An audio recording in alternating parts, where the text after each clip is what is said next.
Hey guys. Hey. Hi. Have you missed us? I bet you have. It's been a while. It Yeah, has. it has. Our apologies. Yeah, our apologies. But you know what? Us girls sometimes need some time to ourselves. Absolutely. We need time to do us. Yeah. And to be us. And to live out our existential crises. Yeah. Exactly. Yeah. And we're relatable. Yeah. Yeah, we needed to hit pause for a minute just to take care of, personal shit. And Yeah, life stuff. we all seem to have periods of time where that's blocked out. And the weird part is they always kind of like overlap. Yeah, exactly. Like they it all always overlaps somehow. Yeah, they really do. In one way or another. Yeah, it's true. But we're coming back full force. We are here. Yeah, we're here. Before you ask us the question for tonight, Right. for our listeners and for our viewers, can you please explain what you are wearing? Because Yeah. I'm so intrigued by this Yeah. right now. Thank you so much. So this has nothing to do with the topic. Which I'm really upset about, by the way. 'Cause I mean, amazing. Well, it could in some way.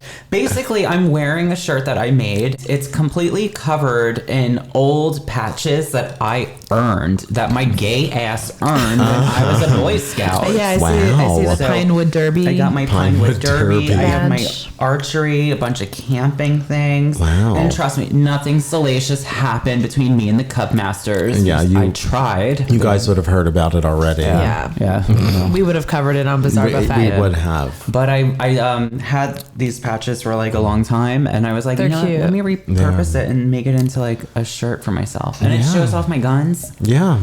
I Sure don't do does. sleeves anymore because I think short sleeve t-shirts dig into my armpits too much. You know yeah. what? Like, I've been getting like that too lately. I'm not liking the fan. Like Yeah. I'm not a fan of like tight fitted shirts. Yeah. Yeah. My titties are too big. free the armpits. Yeah. Free the armpits. Hashtag we're going on a crusade. Plus I got, new tattoo. Yeah. Yeah, show those guns off for the Yeah. camera. Yeah. Yeah. That's right. They're little pistols. Little pistols. Yeah. Yeah. They're little. They're not like AK-47s or anything. no. They will be one day. Yeah. Imagine you like flex. Yeah. And then as soon as you flex, it just starts going pow pow pow pow Yeah. pow pow pow pow. Yeah. Yeah. Yeah. Like little lasers. Exactly. Yeah. What are we doing tonight? Who are we seeing? Whose house are we invading? Who's invading us? I guess before we talk about the topic, this is our question Okay. for this episode. Okay. Okay. We all know that, I'm a bitter Betty and I love revenge. Yes, revenge is best served Yeah. as I revenge. love a good revenge story. Fucking love revenge. It's necessary. So I wanted to ask you both about a time where you got revenge on someone. So I guess for me, since I love revenge so much, I have a lot of stories, but I'm gonna just keep it. Yeah. I'm gonna keep Yeah. it down to one. Yeah, let's keep it down to what I 3. used to do, and Mark is aware. Mark is totally aware of this. When I was in grammar school, I had a lot of these asshole nuns for teachers, and they were vile and terrible and despicable. What I used to do to this one nun is I took her, the habit, the black veil habit thing that they wear. Well, it used to drape behind her chair at her desk. When I would go up to the board to diagram sentences, I would take the eraser and clap the eraser on her habit. So she had these eraser marks I love all it. over the habit. And then I got ballsy and I took her stapler and I stapled her habit to her chair. So when she got up, when the bell rang, her habit got ripped off her head. God. Oh my! It's like, you going to hell, no? You can't remove your habit. Yeah, send Sister Gilbert to hell. That's So right. good. That's so good. Burn in hell, Gilbert. When I was applying for grad school, I asked a couple of college professors to write me a letter of recommendations. This one professor who I worked very closely with, I took a lot of her classes, I worked on a lot of her shows. I asked her and she flat out said to me no. Because she essentially said that I don't think you'll ever be good enough for grad school. Ew. What a fucking asshole. That's defeats the purpose of her job. So the literally. biggest fuck you was a year later because she used to every spring break take a group to London that following year, I was living over in London. Yup. And she came to my school to do a workshop, and it was like the biggest fuck Oh you. my God. Like, hey, bitch. Hey, bitch. Hey, here I remember am me? Getting my MA. Suck it. Good for Fuck, you. Fucking motherfucker. asshole. Double bitch. bird. Yeah, Yeah. fuck her. Fuck her. Mark. I was dating this person once a long time ago who I don't think he knew was dating me. Or, yeah, maybe not. Yeah. And this was the days, and Mark and I were just talking recently about Craigslist and how, I don't know how the comment came up or how, like, what happened or transpired, but I was like, oh, yeah, that part of Craigslist doesn't exist anymore because people were prostituting themselves on it. Oh, it was Oh like my men God. seeking men. No, Yeah, I remember that. I remember that being a thing. Yeah, and It was like all sex stuff. yeah. So during like the very short-lived time that we were seeing one another, I was like, okay, I'm going to do some investigating. And I found this one ad on Craigslist, you know, looking for sexual adventures, perhaps. No kink shaming. Listen, we're sex positive, but when the person also knows what you're doing is, you know, appropriate. Yes. So I found this one ad and I could tell, like, you know how, like, somebody's text message, like, you can tell if somebody, like, if that's the person who's texting you. Yes. Or, like, you know, an email is written by somebody else. Correct. Right? So it was like that. I was like, this sounds like him trying to, like, disguise himself. Okay. And I created a fake email address. And you reached out to him. I did. The first time I got no response. The second time I got a response. And I was like, oh, okay, so like send me your phone number. And as soon as he did it, I texted and I was like, because we had plans to hang out that day. And he was like, oh, are we still hanging out? And I was like, no, I don't think so. And he was like, why? Why not? And I was like, because I don't want to. And he was like, oh, well, okay, that's a little odd. So then essentially, like, I was like, do you really want to know why we're not hanging out? And he was like, yeah, I really want to know. And I was my like, God. okay. Then I sent him the screenshot of fake me posing as somebody Wow. else. Yeah. And that was that. And that was the end of that. For I you. know Thank someone you. who did that too. He made a fake profile and made his cheating boyfriend meet him on a street corner in New York. Oh, bitch, that's so Wow. good. That's Oh, really yeah. good. That is so good. That's like next level. Because I did that too. Yeah, Mark, I was going I to had an say. ex that I lived with many, many years ago, and he was like a cheat, and he used to go on like the Grinder and Scruff app or whatever and talk to other dudes. And the one time I was visiting my parents at home, and I just had a weird feeling. I was like, I bet you that motherfucker is doing this right now. So I made a fake Scruff account. Oh my God. I found him on, and I messaged him, and I was like, hey, daddy, guess what? Winky face. And he was like, what? Winky face. And I took a selfie, and I looked like pissed. Like, literally, I remember looked the like, photo. I look like, first of all, I look fucking hot in that photo. Second of all, I look like I was trying to fucking kill someone. Yes. And I said, it's your boyfriend, Mark. We're breaking up, you're a whore. Da-da-da. I'll be home in a little bit to grab my shit. And I just, went back to Jersey Wow. City, packed everything, and that was Wow. the end. Yeah. But he got revenge on me because I stuck him with we were under a lease, we were renting. Yeah. So he had about 3 months left in the lease, and I was like, you can choke on the rent. I'm not living with you. I'm not living in this place.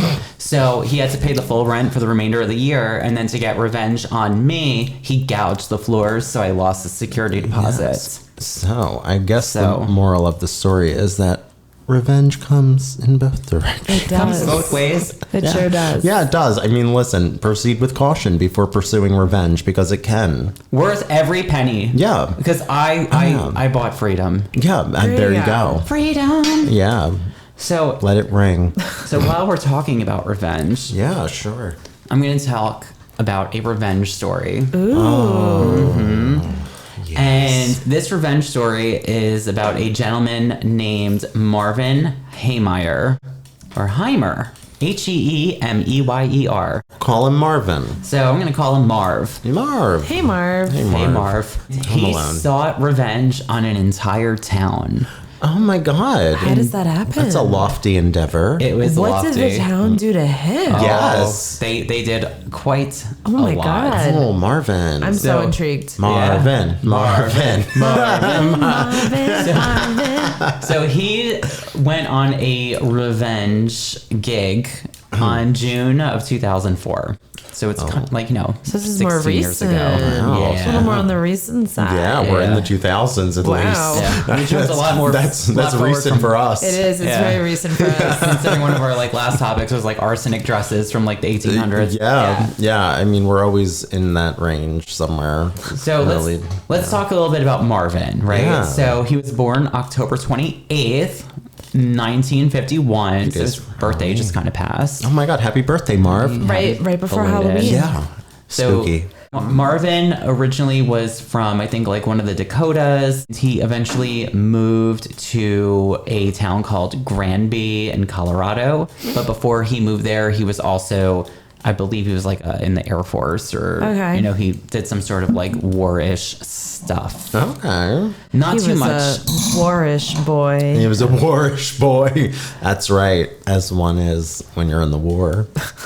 Well, unfortunately, there's not like a lot of info about his like upbringing. Granby is about 80 miles northwest of Denver, just to put it into perspective. So the name of the town is Granby. Granby. Granby. I'm a Granby.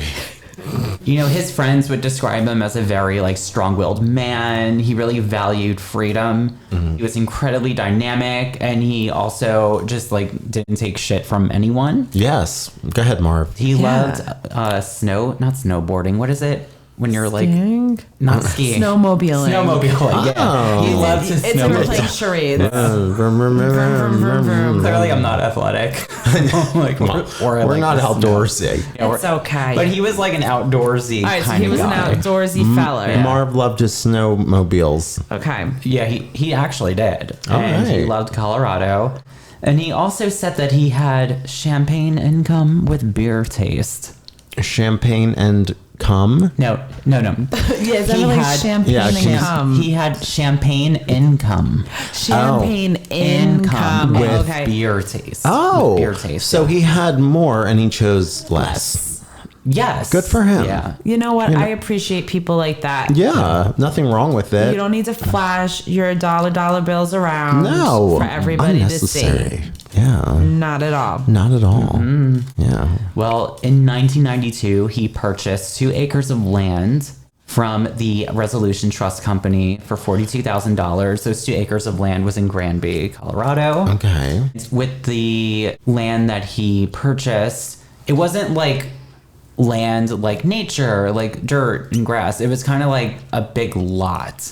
Okay, kinda like an empty industrial- lot. Yeah, like Okay. an Did he have industrial like landscape. plans to do something with it? Yes, and he made it happen. He opened his own muffler shop. Oh, Oh, that's a very specific Yeah. very good specific. job. Because he was Yeah. like really Muffler shop. Muffler shop. well, no, because he was like good at that shit. Like he was Yeah. good at electronics, and he was like a master welding Got it. person, and he just knew how to do shit. Yeah, so a garage of sorts would make sense for Marv. Yeah. Yeah. Okay. So he purchased this for $42,000, opened up his own muffler shop because he had a strong background in engineering and automobiles. His brother Ken also described him as someone who would bend over backwards for you. But a local town resident named Christy Baker claimed that her husband was threatened by Marv after the husband refused to pay for a muffler repair for $124. Okay. Why didn't he pay for it? I guess he Yeah. just wasn't happy with it, but Marv was like, you know, kick your ass if you don't pay. So Yeah, Marv. I'm on Team Marv on that one. Yeah, I mean, Me listen, too. under $200 for a car repair. I mean, that's not a thing, really. Marv also did really well with his repair shop. He generated money doing car restorations as well. Awesome. And what was it called? Not a snowblower, the Snowmobile. snowmobile. Thank Snowmobile. you. Like, This is the second time he's asked. it's never gonna happen. Marv is he's a snow He's a expert. snow angel. Yeah, he's a goddamn snow angel. snow He used to, enthusiast. like, he was very passionate about like snowmobiling. Yeah. And with these snowmobiles, he also like did this all the time. And there was like a group of guys that would go snowmobiling, and he would put like bumpers on their snowmobiles. So he had like regulars coming in. Yeah, yeah. Okay. He did well. He did good for himself. Now, connecting on the property that this was on, there was also a concrete batch plant, which was owned by a prominent family in the town. The owner, his name was Cody Doshev. The I owner already don't like him. Yeah, Cody. So Cody and Marvin had Cody. a lot of bad blood because Cody had originally wanted to purchase the property before Marvin did. God damn it, Marvin. And the property that Marvin outbidded him on was during an auction. Oh. So Marvin had gotten the property. Down the line, Cody offered to buy the land from Marvin for $250,000. Marvin was like, sure, yeah, that's a good deal, right? And then he changed his mind and he was like, you know what? They have money. I'm going to charge them $375,000. Yeah, Marvin, Marvin, Marvin,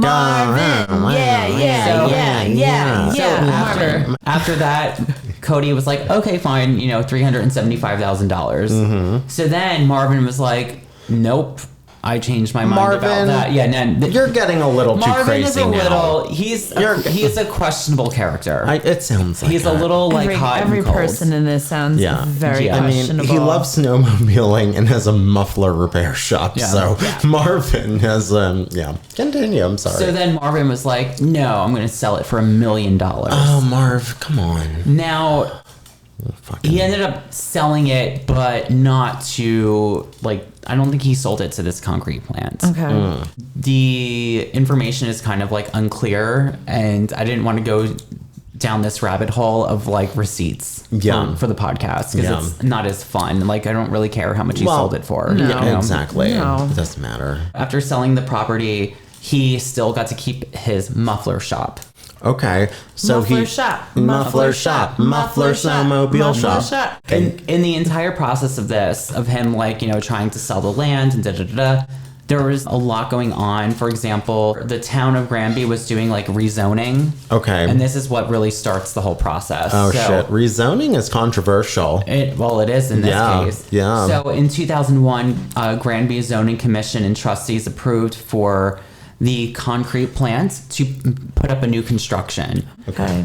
on that lot of land. So that new construction would be blocking the entrance for his repair shop, for his muffler shop. Hell no. Oh, fuck that. Marvin Yup. isn't going to take this Yeah. easily. Absolutely not. And Marvin spent tens and thousands of dollars to appeal the decision. Oh, hell but, no. But the town just did not side with him. And to put salt on the wound, he was also fined $2,500 on the spot for not having a septic tank on the property that his muffler shop was on. Oh. And then when that came to fruition, the town was like, you need to connect your sewage to the town sewage thing Boy. rather than a septic tank. Somebody didn't like Marv. Correct. Oh, boy. So they said to him, you have to do it, and it's going to cost you $80,000. And if you don't do it, we're going to fine your ass.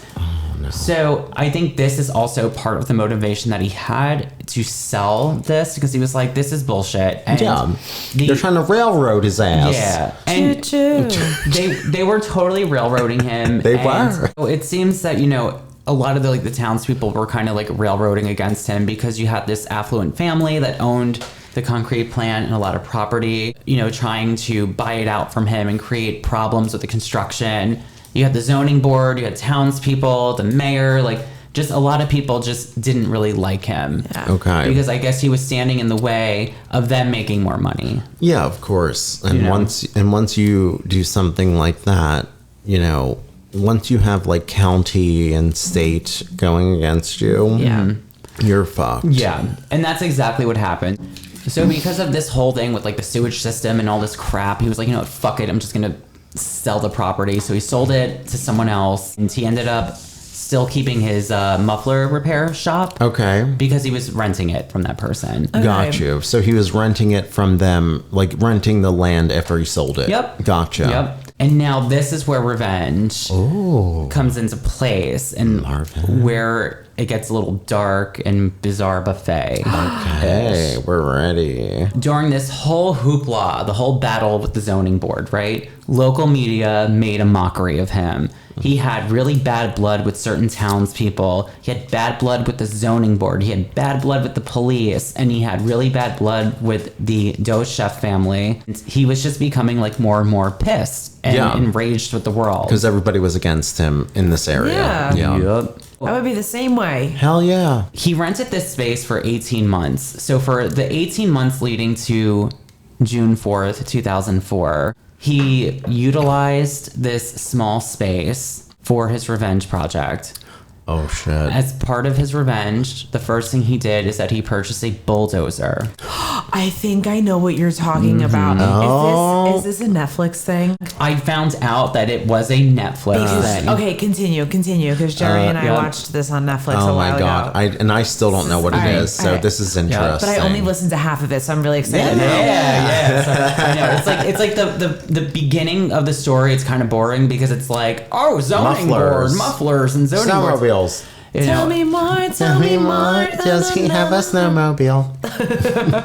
All right, so he purchased a bulldozer, Mm-hmm. and Okay. for 18 months he was working on creating a Killdozer. Oh my god! So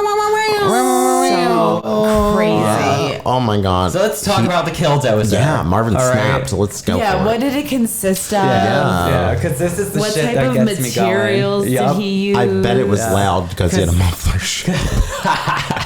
Oh, he probably used some intense fucking metal. Oh, for Because sure. you know I love talking about design. Yes. yeah. Especially when it fits into our universe. Absolutely. All right, so this bulldozer, right? It took up the entire space of the unit.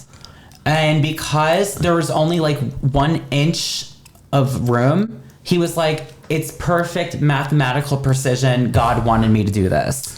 This is usually the case. God spoke God to me. always will speak to you was- and yeah. tell you to do this. It was like Yeah. Butcher Brown, you know, when he was doing another episode of ours, Butcher Brown, and when he was doing these botched surgeries on people who were transgendered, he said God told him to help these people because they needed the help. Which good message, Yeah. Yep. bad execution. Yes. Yeah. The bulldozer itself was a Komatsu D355A. How do I know this? Because I own bulldozers. Okay, No, I'm full of shit. Because we're knocking down where Yes, we live to put a Mark bulldozer. Torriello No, Yeah. Wikipedia. Yeah, Wikipedia. owns bulldozers. Yeah, So absolutely. much. We're having a bulldozer I think- expert come in so we can live in a bulldozer. I think that my Boy Scout shirt might actually be appropriate. yeah, it might It's be. like outdoorsy, and Well- this was an outdoorsman. Oh, well, there you go. See, I get a bulldozer badge a bulldozer. for getting plowed. Hey, Well, yeah.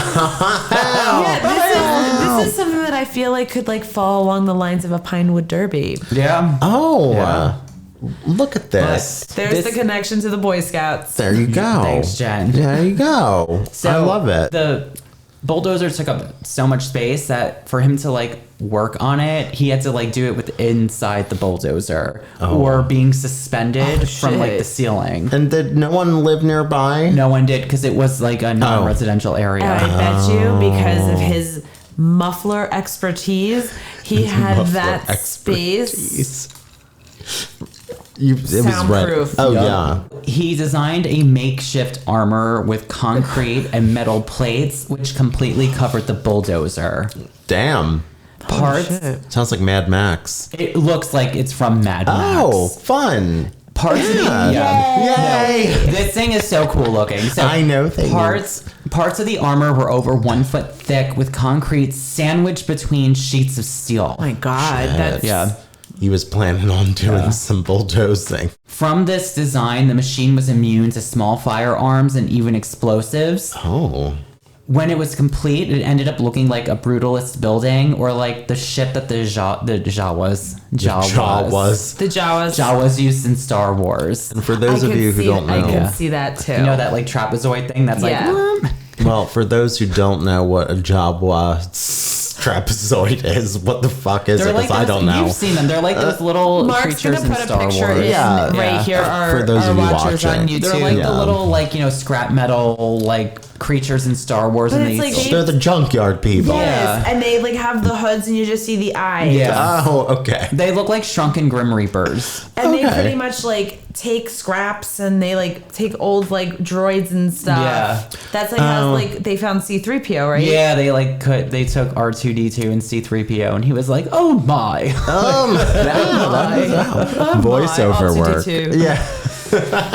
We're So basically, he made this like rusty looking trapezoid thing, and it was completely made out of metal sheets. It was so strong that when he did go on his rampage, 200 rounds of ammunition were fired at it, and 3 external explosives, and it did absolutely nothing to the tank. Oh, well, it's all the concrete behind the metal. And now this is where it gets even more weird with the design. Ready? Oh. The most bizarre thing, in my opinion, about this is that it had Tell no us. windows. No windows? It had no windows. So when he's like, when he's driving it, he can't physically see where he's going. It's like life is a It's highway. like Helen Keller. Yeah. Holy fucking So shit! instead of having windows, he put video cameras that were positioned on the outside of this. And with the video cameras, they were secured with bulletproof glass Oh my god! and compressed nozzles that would blow air and dust off of the camera. Damn, Marv. Now, the Wow. cameras were hooked up to these like bulky computer monitors that were inside the tractor. So he was able to see the outside world from inside. Holy shit. Now, there was also fans and an air conditioner that he kept so he could be cool while he drove. And Makes sense. It does. Yeah. because it's also like June, Yeah, you know? climate control. And ports were designed, fitted for rifles to shoot out of, though he kind of botched that because when he tried to shoot outside of it, it would like hit something and bounce back inside. Oh. So he kind of failed on Wow. that front. Listen.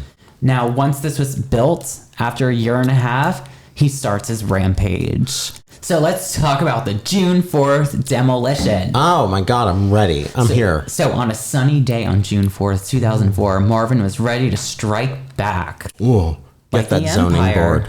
Oh, the Empire Strikes Back. Oh yeah. Wookiees. He entered his bulldozer and closed the lid. By the design of this, there was no way to exit once the lid was shut. The lid required a crane in order for it to be removed. What? But Marvin had no intention on leaving the vehicle. Oh my god, dedicated to the cause. How dark, Marv. Yes, girl. It's dark as shit. Setting the stage here. I love it. Oh. After he starts the engine, he drove his armored car right through the wall of his former business to the outside. So the farmer muffler shop. Yep. Yeah. Well, don't go there for your muffler repair. I won't. He had a very specific agenda mapped out for his course of What destruction. was it? Well, all he had to do was make a sharp right turn because he went straight for the concrete plant. Well, I mean, I Of course, assume. of Yeah. course. Yeah. Fuck this place first. Number one. So he, And then what was on number 2 list? Yeah. well, let me talk about the concrete plant real quick. Oh, that's it. He Yeah. He just wrecked the concrete plant. he drove through the concrete Yeah, plant. he's like, That's all I fuck have. these bitches. He plowed his Killdozer right the fuck through the Yeah. concrete plant. He's like, fuck your So concrete, he was fuck like, you. he could see it all being demolished as he was On driving. his cameras. Yeah. Wow. Yeah. That's fucking crazy. That is. Wow. Yeah, for Damn. sure. After he, destroyed some of the property on the concrete plant, the next place he went to Town hall. is the town hall. Oh my, I was right. You were right. Right. Oh my Mark. god, I'm so proud. Mark, gold star for you. Yeah, Thank you. Star. Oh my god. You get a tractor. Wow, I wish. So- I have nowhere to park it. He goes right to the town hall, the perfect place to attack, considering that it was basically, Goddamn zoning board. where the zoning board was. Motherfuckers. And where, like, a lot of this war and this battling took place. Yeah. Also, he wanted to fuck over the town. Yeah. Fuck you guys. Yeah. Yeah. Fuck you guys and fuck that concrete plant. And while, demolishing the town hall, he also wrecked a playground that was attached to it. Oh, well, With the small library that was attached to it listen, as well. that's a big vehicle, I'm sure. There are Yeah. going to be casualties. She thick. Yeah. She a big girl. Yeah. I will say this. If you go back and you watch, like, footage of this thing, like, there's moved. It footage. moves really slow, It right? moves, like, 1 mile an hour. It's like really fucking slow. I mean, it's like moving an apartment building. It's like- exactly, because it's like you probably are picturing like someone speeding through town, but like no, it's like the slowest moving thing in the world. Like, the police were chasing on foot by walking. But they were... no, there's like footage. They And were there's like, like there's a whole Netflix thing about it, and Wow. like you see, yeah. And it's my funny because God. I saw the Netflix documentary about it, and they really tried to over dramatize this, and they like amp up the sound effects, and it's like, Oh, yeah. and it's like, it wasn't really like that. No, they had the post-production people come in, like when you see those videos on Facebook when they're like, recreate foot taps. Yeah. They were doing that for the bulldozer. So after he hit up the town hall, his next stop was the office of the local newspaper. His bone to pick with them was the fact that they wrote, editorial stories about him and not really painting him in a favorable light. Well, yeah. So he wrecked that building. I mean, I see his logic. I would do the same thing. Yeah. So then the next one is Reasonable. The next one's my favorite out of all this shit that he wrecked. Once he created destruction at the newspaper office, he moved toward the home of Thelma Thompson, who was an 82-year-old woman. Why? Well, yeah, what? I wrote why in the notes. Are you Yeah. serious? He was like, Why? she didn't pay for her muffler. Why, Grandma? The reason why was because her husband was the former mayor, and his name was Dick Thompson, who, by this time, he was We're deceased. immature. We're laughing. Yes. Dick. But he was already dead by now, not because of the, revenge gig. He died in 2001, so she was a widow. In Marvin's eyes, Dick Thompson served as the mayor while Marvin was fighting the town. Okay. So he was like, you're part of it. You're part of it. Like, even though the mayor eventually died, he still wanted to at least destroy his property. Well, yeah, absolutely. I mean, it would have been like, yes, kill Nancy Reagan. Yeah. Nobody did, Yes. unfortunately.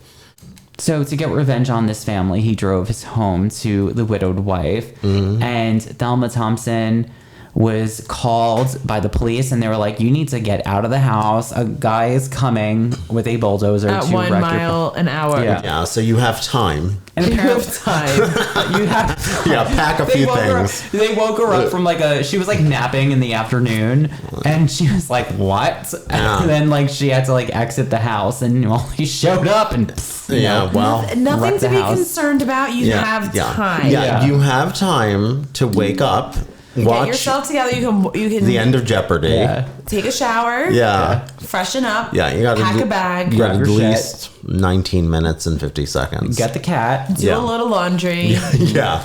and get out. But if you don't though, eventually your house will be taken down. yes. Yeah. Well, she wasn't taken down. She got out and everything was fine. Her house, the house was destroyed. That family also owned a lot of the land in that town. So they had this constant distribution of money. Also, that family had multiple generations of family members that have lived there that have always had land. So Yeah. it's money always goes to money. Yeah. And, Money to money. That's and I right. think that's how Marvin saw them. Yeah. Now, somewhere in the process of all this, he did drive to this area that had propane tanks. And I don't know why he went towards this propane tank factory, but he went there with intentions on blowing it up. So he shot his gun from it. The bullets were not hitting because of the flaw in the design. Okay. So no luck there. So he was like, I'm just going to have to move along. Yeah. Move along. Move along. Now, finally, Marvin makes his last stop, and it's to a local hardware store. This was the last stop because now his machine started to smoke due to either antifreeze or coolant stuff. Oh, okay. While plowing through at a very, very glacial pace. Glacial pace. And by Glacial. plowing through, we mean slowly Very slowly. Gliding through. Very slowly. through. He didn't know that this hardware shop had a basement, so Oh, God. his Killdozer got stuck in the basement, and he got halfway through, and he couldn't move, and then a truck came in and blocked him, so now he was trapped, and he was this is the end of the line here for Marvin. The reason why he came after this hardware store was because the owner of it was part of a lawsuit with Marvin. Oh. So Marvin just has bad blood with everyone. Yeah, really. He's not liked in that town. No. And he left I think 2.5 hours worth of audio to sent to the public for the police, and it was just 2.5 hours of like rambling. You know, he was just calling out everyone in the town and why he was doing this, and you can hear all of that on YouTube. I listened to most of it and doing this. It's interesting, but it's very long-winded. Well, he had a lot of time. Yeah, he had a lot of time. It was like, what, a 3-hour trip? Yeah, and also too, when he like busted through his like shed or storage or whatever, like when he busted through like the building he was renting from, the police got there and they saw that he had just like papers all over the walls and stuff with all the information of the people he wanted to get revenge on. Manifesto. That's crazy. Yeah. Wow. Basically, police and helicopters swarmed the area. It took them hours to be able to remove the lid of the tank to access Marvin. By his design. By his design. When they finally got inside, he had been dead. Marvin took a pistol and shot himself in the head. Since then... Oh, I didn't realize he like ended his life. Yes. I did not. I, for some reason, always just assumed he was still alive, but... Wow. Yeah. Yeah. And he's the only person that died in this. No one was killed. Well, at least nobody was killed. Unfortunately, some people's homes were wrecked. Yeah, but you know, I mean, I guess it's better than death. Yeah. Since then, most of the damage in Granby, it's been rebuilt, including the town hall. One thing I always wondered is like, well, what happened to the bulldozer? Oh my God. Where is it? Where is it? Can we get a piece of it? I want a piece of it. Well, to keep people like us from getting pieces of it. Oh, of course. Boring. It was taken apart and sold for scrap metal, never to be seen again. Imagine, like, people could be like owning a tractor with a piece of scrap metal. Well, and I mean, From Marv's. yeah, and I honestly feel as Bulldozer. though that's a lot less grim than some of the other things that are sold. So it's like, this big effort to sell this thing that he didn't kill anybody. Yeah. And I think he just wanted, himself. I think he was just, he wanted to make sure that the town paid. Literally paid. Yeah. That's why he was doing all of the damages there. Now, to some people, Marvin has become a hero, for standing up for his beliefs and going against the man. And I respect that. And I love revenge. And I love when people like break a town hall. Yeah. He took on the establishment head on, and when he couldn't win, he turned to demolition. Though I love the fact that he was doing this vigilante justice, he was also like a god warrior, That just wrecked it for me. Oh, Mark. Well, Marvin, you had me on your side until I found that out. Yeah, like that's where I was like, yeah. And then he was like, I'm doing the Lord's work. I'm like, oh God, you had to wreck it, didn't you? Of course. You couldn't have fucking left it alone when you're going after, because, that story is very real. Yeah. It is. Like it's very real. So. And it's so current too, like so recent. Yeah. That was a good one. Yeah, that was really good. How much money do you think was done in damages? Oh God, what, like 2 million more? You say 2 million? What do you say? I'm gonna say 5 million. $7 million. Wow. So on The Price is Right, you would get it. I would. Yeah. And he demolished like 13. And Bob would probably say something really off color to me. Oh, absolutely. And then he would expect a kiss. Exactly. And 13 buildings were demolished. Wow. Well, shit. That's the story of Marvin. Fantastic story. That was good. The Killdozer. So that's the story of Marvin and the Killdozer. I love it, Mark. Shit, that was fantastic. Well, thank you. If you want to fund our Killdozer, you should probably start by going to patreon.com/bizarrebuffet, where you can get many wonderful things. First tier, you get unseen footage. You get a hello. You get a pin, a postcard. You get a button made by Mark Torriello himself, who put his blood, sweat, and tears into it. And his Killdozer. Yeah, and quite literally. Yes, and for the last tier, you get many, many things too. Blindfolded drawings. From all of us. You're choosing. Do you want us to do a blindfolded drawing of Marvin's Killdozer? We can do it. That'd be cool. Yeah, absolutely. And you get a video shout out with the other perks from the tier 1. Absolutely. Yeah. And on Instagram, we're at Bizarre Buffet. We have a website, bizarrebuffet.com. And we're on Facebook too. too, in case you use And that. YouTube. And YouTube. Hi. Hey Hi. guys. So this Hi, is do what you you're see us? watching. We're in the window of the Killdozer, Yeah. and we're Hi. coming very slowly. Yeah. You can watch us on YouTube and you can see all the beautiful outfits that we wear. Yeah, absolutely. Mark Torrio is talking about himself. Yeah, absolutely. Except Yeah. I will say, I made Jerry style me tonight. I love this. I was gonna say, It's I actually really. Jerry's. Oh, it's cute. I like it. Oh my It's very god, outdoorsy. it is. Yes. Comfortable. Yeah. So, I guess with that being said, I'm Town Hall. Marvin drove through me hard. And I'm the muffler shop. God, that's so good. And I am the Killdozer itself. Oh my god. Oh my god, yes. Killdozer.